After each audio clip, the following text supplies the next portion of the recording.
Good evening. Thank you very much, Amit, for having me here. Thank you to First Partners and Comms News for having me in this wonderful environment in Gurugram. In the times in which we live, let's find ways in which we can communicate better with each other. And I therefore thought we'd speak on how I've seen communication strategies change then and now.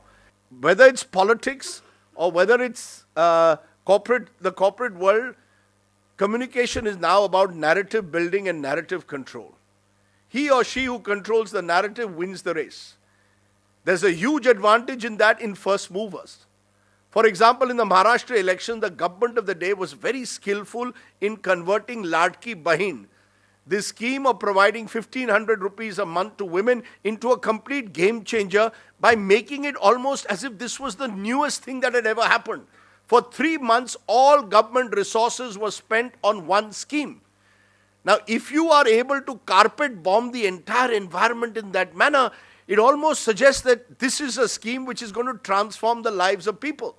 So you had hoardings, you had jingles, you had radio spots, you had TV spots, you had every member of the Maharashtra government only talking about Ladki Bahin for 3 months, nothing else.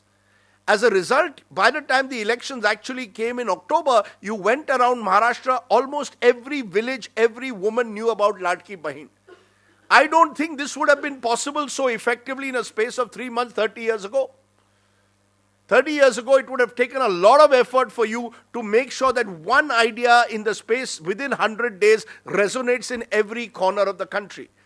And I was fascinated when I was at an ST station in Amravati, watching these women talking to each other about Ladki Bahin. And I asked them, where have you seen Ladki Bahin? Sir, आम्ही ते YouTube वर बघितलं. Now, between YouTube, between Instagram, between Facebook, you're able to create this large community across the state of women, rich, poor, middle class, all of them talking about Ladki Bahin. Now, that kind of scaled up communication is one of the big differences between the late 80s, early 90s, and now in the 21st century. Today, it is possible to do scaled up communication in a finite period of time, provided you have a clear goal and a strategy as to what you're doing.